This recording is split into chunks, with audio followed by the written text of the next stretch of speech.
takes to be in this job. And the First Lady in Versace, stealing the show as the Obamas host their final state dinner. Also this morning, fire and fog. A major blaze sparked out west overnight as record heat spreads from Texas all the way up to New York City, forcing fog to swallow this Boston skyline. A terrifying home invasion caught on camera. A burglar breaking into a house. Then this happens. An 11-year-old home from school, coming face to face with the intruder. My heart started pumping when I saw him. And cruel hoax? Was one of the biggest stars in the world, Maroon 5's Adam Levine, the victim of a vicious prank? An anonymous caller claiming the star was abusing his supermodel wife and 4-week-old daughter. The investigation this morning. Live in Times Square, this is GMA with Robin Roberts, George Stephanopoulos, and Michael Strahan. And we do say good morning, America, and it's great for us to have David Muir here with us. Great to be here. Are you ready for that final debate Are we tonight? ready? The last one has arrived. Less than 3 weeks to go until Election Day, and Americans are saying it doesn't get here quickly enough, right? Take a look live this morning at the debate hall at the University of Nevada. Donald Trump, Hillary Clinton, as Robin mentions, about to face off there for the final time tonight. One last time, and the president they're looking to replace, he had his final state dinner overnight, and look at Michelle Obama there shining and looking amazing in that Versace dress. We're going to have much more on that coming up. But first, we want to, of course, get to tonight's showdown. The stakes extremely high, especially for Donald Trump. This brand new poll shows him trailing Hillary Clinton by 9 points. As you can imagine, we have team coverage this morning. ABC's Tom Llamas starts us off. He's in the debate hall there in Las Vegas. Good morning, Tom. Robin, good morning to you. The tension's so high at this third and final debate, the protocol may actually change. Traditionally, the families of the candidates come out from opposite ends of the debate stage so they can cross the room and shake hands in the middle. But according to the New York Times, the Clinton campaign has requested that they change this, that the families come out as close to their seats as possible. And this is because of the penchant of Donald Trump to have stunts pulled off in the middle of the debate hall to humiliate the Clintons. So we may skip altogether that famous handshake. This morning, Donald Trump with another ace up his sleeve, inviting President Obama's half-brother, Malik, to be his guest at tonight's debate. Tomorrow night's going to be interesting. Malik, who lives in Kenya but is a U.S. citizen, is a Trump supporter. He's clashed with his brother and Hillary Clinton over their policies. At the last debate, Trump had Bill Clinton's accusers sitting right in the debate hall. That's where Malik will be tonight. The new psychological warfare comes as sources tell ABC News Trump will be aggressive in his approach tonight, similar to the last debate. Trump already criticizing Clinton's stamina. Now she has to do debate prep for 5 days. You know what the debate prep is? It's resting. It's lying down, going to sleep. But while Clinton prepares, President Obama is taking on Trump. I have never seen in my lifetime or in modern political history any presidential candidate trying to discredit the elections and the election process before votes have even taken place. The president taking issue with Trump's talk of a rigged election. But they even want to try and rig the election at the polling booths where so many cities are corrupt. You start whining before the game's even over.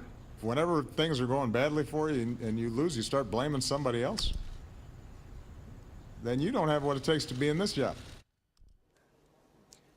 Now, Donald Trump is expected to be in debate prep all day today, and lately he's ramped up his attacks on Hillary Clinton's health and her email server. And David, we expect that to be a big part of his strategy tonight. David? The only time when the hall's going to be quiet there, right behind Tom Llamas this morning. Now to Hillary Clinton. You heard Donald Trump there criticize her for being off the trail, for prepping for the debate. But her team says it works. They say just look at the last two debates. Let's get right to ABC Cecilia Vega live in Las Vegas this morning with new reporting on Clinton's strategy going into tonight. Two big issues they say she's going to go there.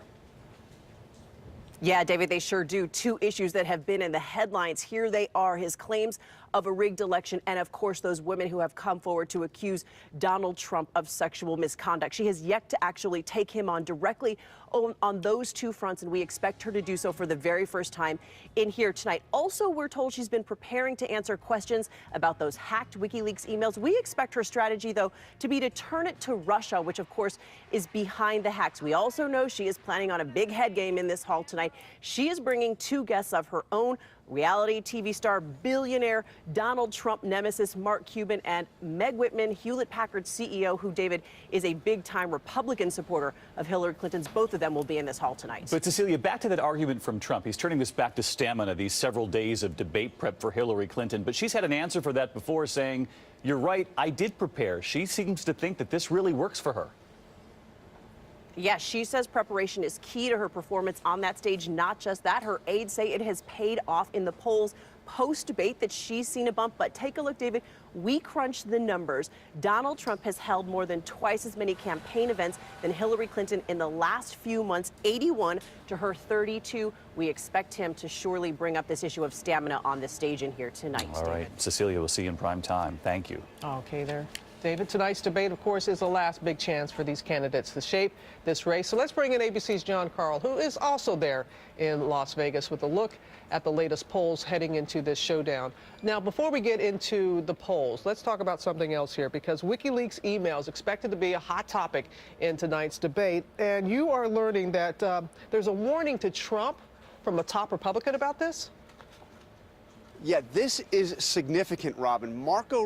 Senator Marco Rubio says these are stolen emails hacked by the Russians and that they shouldn't be used. This is what he tells ABC News. These leaks are an effort by a foreign government to interfere with our electoral process, and I will not indulge it. Further, I want to warn my fellow Republicans who may want to capitalize politically on these leaks. Today it is the Democrats. Tomorrow it could be us. So Rubio says Trump should stop talking about the WikiLeaks revelations and that he will do so himself. And that warning is raising a lot of eyebrows. So let's get to those all-important polls, especially in the battleground states. So where do things stand there, and what issues seem to really be resonating with voters there? Well, the big picture across all these battleground states is you see real momentum for Hillary Clinton and a downward trend for Donald Trump. But let's look at three of the states remain really close.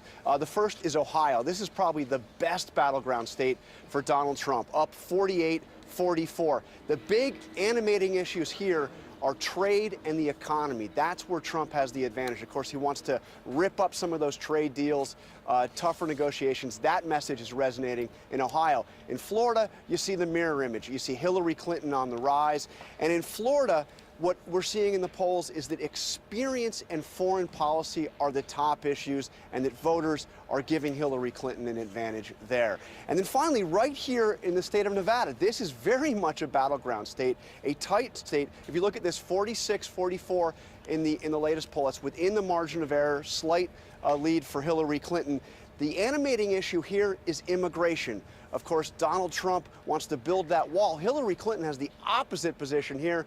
She supports a path to citizenship for the 11 million or so illegal, undocumented immigrants in this country. The difference couldn't be more stark. A lot of Hispanics in this state, and that is advantage, at least so far, Hillary Clinton. It does appear that way. All right, John.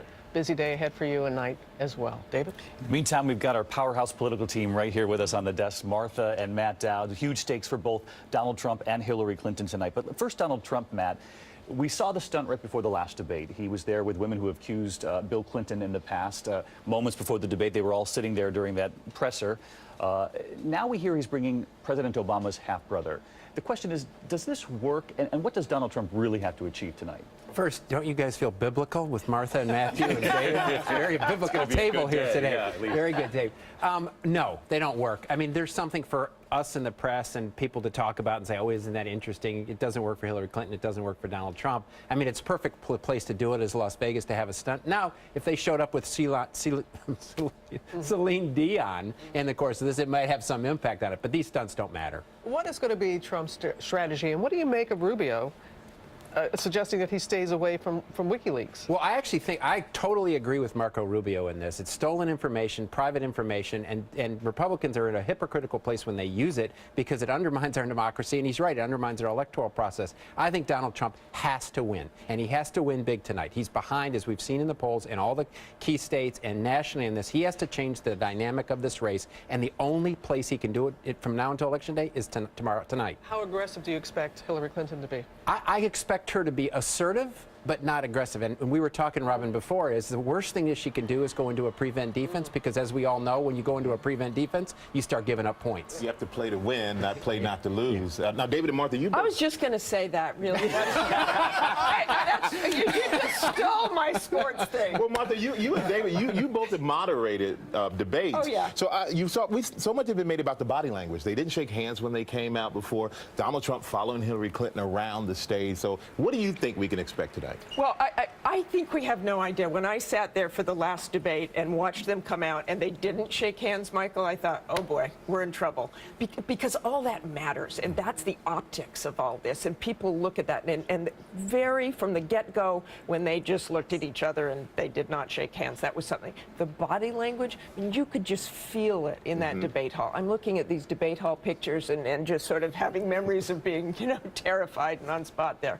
But him walking around, you could just feel it, and it's a little different on television than what you feel in the room, but it was probably even bigger on television. It's going to be a little bit different. This is not a town hall tonight. Not a town hall, so they have to talk just to each other, so they can't really walk around. They're going to probably just stay behind the podium. Martha, you were amazing, by the way. Even on SNL, their portrayal of you, I loved it. They were amazing. They nailed it. They nailed it. It was a good Martha. Yeah. Well, quick question for you, Matt, though. On Hillary Clinton, you hear this stamina argument from Donald Trump, her taking several days off to prep. Take a look at this morning. They have a new ad out using just her words from the debate, all that prep that went into last time. Listen to this. My vision of America is an America where everyone has a place. Literally using her words. They're trying to get under his skin here with her preparation. Well, I think she's been really smart in this preparation. If you think about it this way, Donald Trump has done a series of rallies while these debates have been going on, basically totaling about 200,000 people. These 3 debates are going to have an audience of 200 million people. So if you want to be game on, you want to be game on when the largest audience is there. When the lights are on, yeah. Great bookends, don't you think? Yeah, it was fun.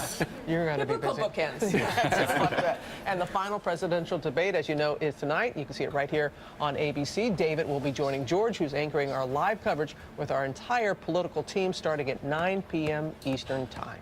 Well, you know what?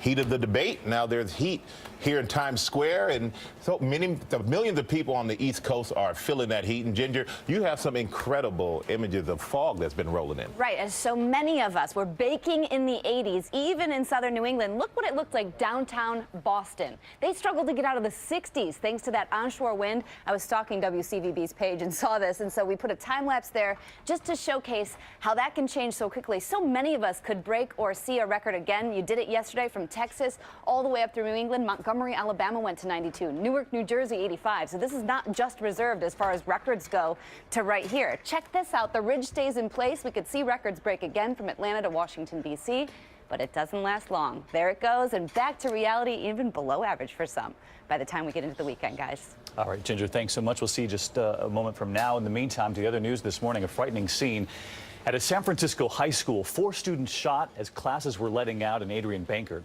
has the search for the suspects this morning. 5 gunshots heard in the classroom. A terrifying shooting just outside this high school in San Francisco. Fired inside the school, but unknown exactly.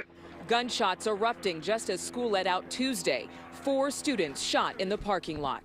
When officers responded immediately, they thought this was an active shooter because they saw the victims inside the school.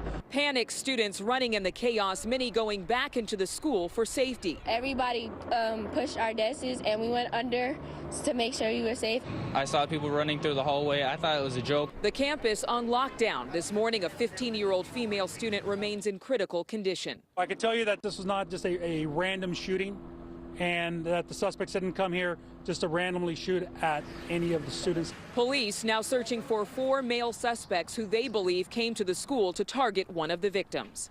It's still terrifying. I don't want to see this going on.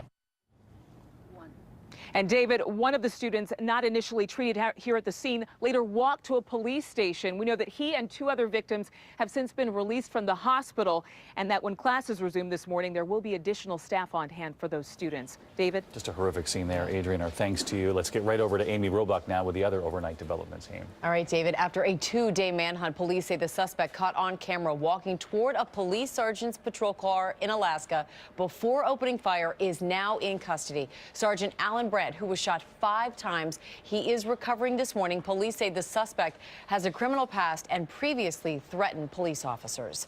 Overseas this morning, a violent scene outside the U.S. Embassy in Manila. A police van rammed into a group of protesters who had turned violent while demanding U.S. forces leave the Philippines. Nearly a dozen people have been injured. Well, the judge who presided over the case against Mexican drug lord El Chapo has been assassinated. Video showing him jogging down the street as the gunman approaches. Police are now trying to identify the killer. And finally, the stars were out at the White House last night. The president and first lady welcomed Italy's prime minister, hosting their final state dinner. Michelle Obama wearing a gold Versace gown and winning praise for her homegrown tomatoes. Mario Batali was in the kitchen, and there was no shortage of stars among the 400 guests crowding into that tent on the back lawn. Gwen Stefani sang for the crowd. Even Jerry Seinfeld was there. He may not be Italian, but he says he identifies as Italian because of the food. Yeah, I think we could all say that, right? I think that's fair. I think it works. All right, Amy, thank you.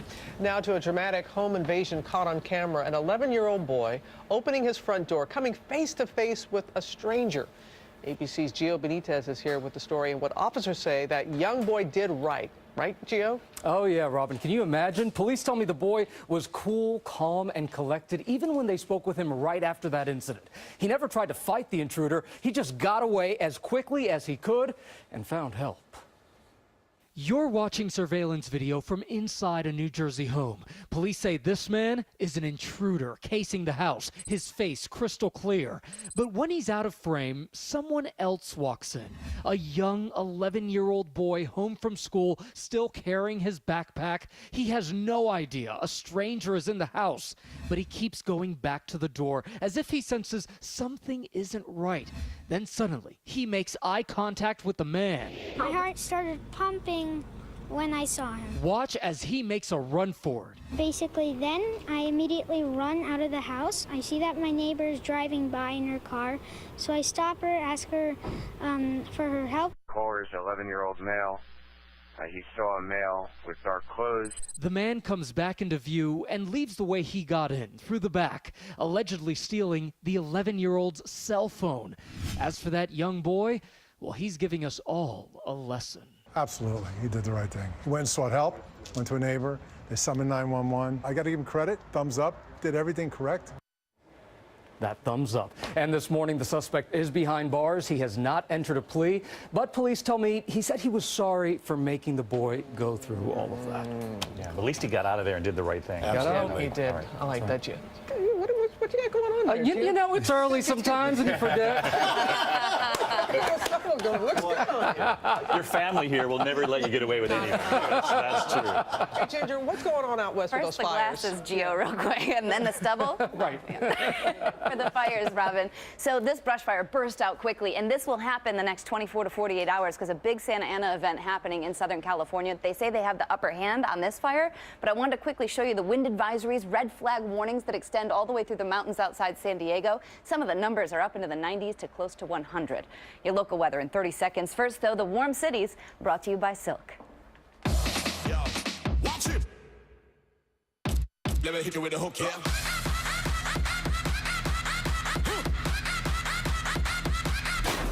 Watch it. They don't want us to do plans. So what we gonna do? Silk.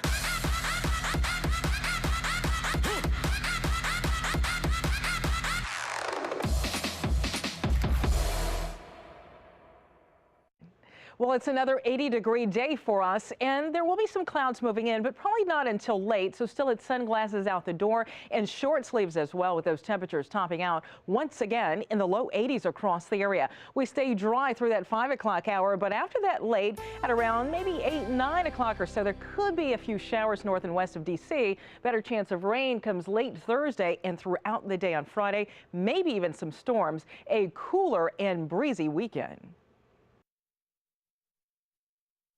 Coming up, Maroon 5's Adam Levine, the target of a dangerous prank. The anonymous tip and newborn daughter that sent authorities to his home. The investigation in just a moment. And the killer cave right here in the U.S. 2 divers found dead after exploring the so-called underwater Everest. We have new clues this morning about what happened inside and the question, should this popular tourist spot be closed for good. We'll be right back. Come on back. Yeah, right here. If you have moderate to severe rheumatoid arthritis and you're talking to your doctor about your medication, this